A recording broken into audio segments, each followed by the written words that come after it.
ইসরায়েলের অভ্যন্তরে ইয়েমেন কর্তৃক নন স্টপ ক্ষেপণাস্ত্র হামলার প্রতিক্রিয়ায় আইডিএফ যে বিমান হামলা পরিচালনা করে ইয়েমেনের রাজধানী সানায়, এই বিমান হামলায় তাদের ঘোষিত প্রধানমন্ত্রী আহমেদ গালেব আল নাসের মারা গেছে বলে জানিয়েছে আইডিএফ।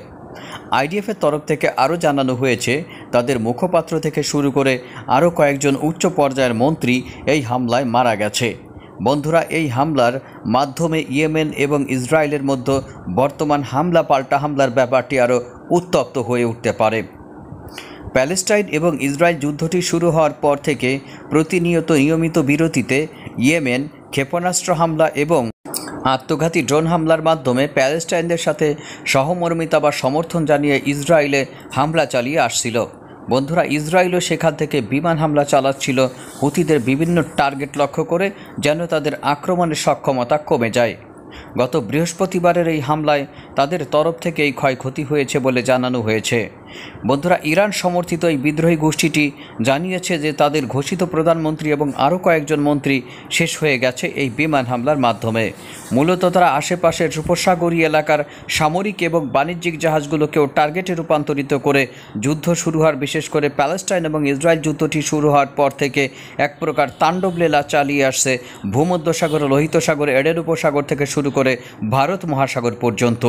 বন্ধুরা, এখান দিয়ে মূলত ইসরায়েলগামী যে সকল জাহাজ, বিশেষ করে বাণিজ্যিক জাহাজ আসে এবং যায় বা আমদানি রপ্তানিতে জড়িত থাকে, তাদের প্রতি এক প্রকার অঘোষিত বা ঘোষিত নিষেধাজ্ঞা আরোপ করেছে এই বিদ্রোহী গোষ্ঠীটি।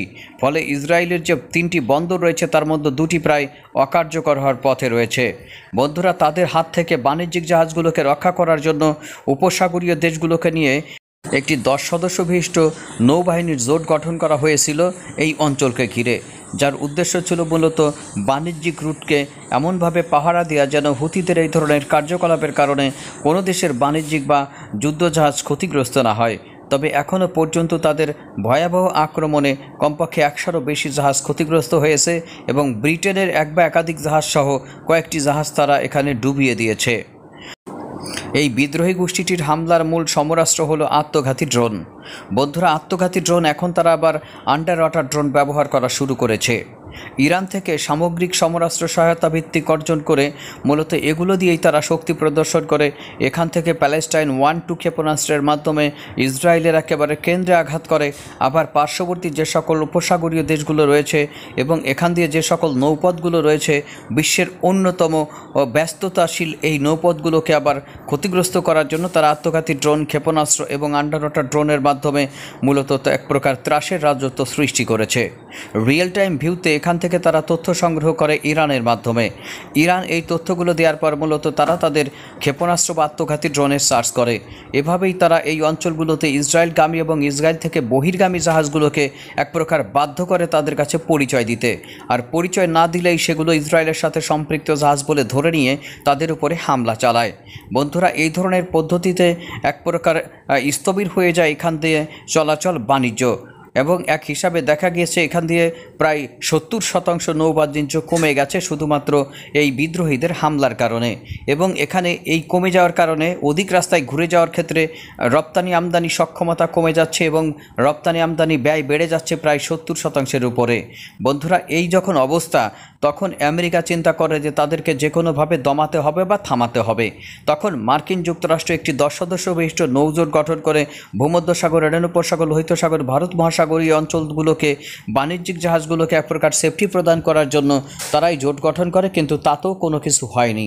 বন্ধুরা, আমেরিকা তাদের এয়ারক্রাফট ক্যারিয়ার ব্যবহার করে ব্রিটেনকে সঙ্গে নিয়ে তাদের উপরে উপর্যুপরি কয়েক সপ্তাহ ধরে লাগাতার বিমান হামলা পরিচালনা করে।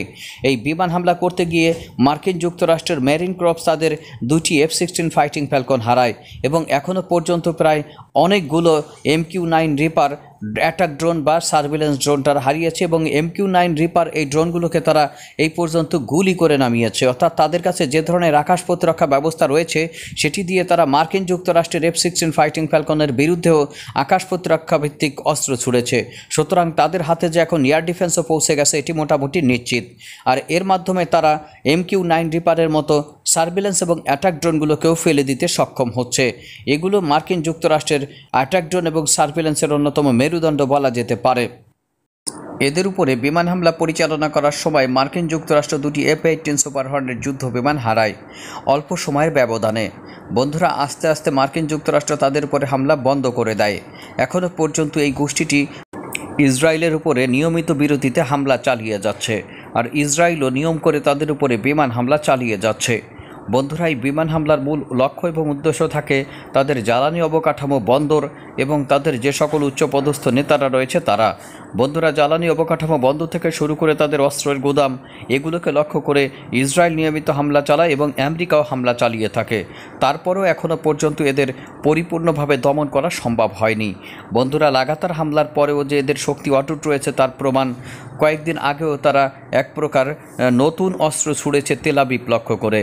বন্ধুরা, সেই অস্ত্রে তারা এমন ধরনের মাল্টিপল ওয়ারহেড বা সাবমিশন ব্যবহার করেছিল যেটি কোনো আধুনিক দেশে থাকা ক্ষেপণাস্ত্রের চেয়ে কম শক্তিশালী নয়। এই সকল ক্ষেপণাস্ত্র এবং অস্ত্রগুলো যে ইরানের কাছ থেকে যাচ্ছে এটি বোঝার জন্য সামরিক পণ্ডিত হওয়ার কোনো প্রয়োজন নেই। তাই পাল্টা আক্রমণের মাধ্যমে ইসরায়েল চেষ্টা করেছে তাদের শক্তি কমিয়ে দিতে। তবে এবারই সম্ভবত তারা বড় ধরনের আঘাতের মুখোমুখি হলো। এবার ইসরায়েলের এই আঘাতের পর তারা কি প্রত্যাঘাত করবে? সময়ই বলে দেবে, এবং আপডেটগুলো পেতে আমাদের চ্যানেলটির সাথে থাকতে পারেন। ভালো থাকবেন, সুস্থ থাকবেন, ধন্যবাদ।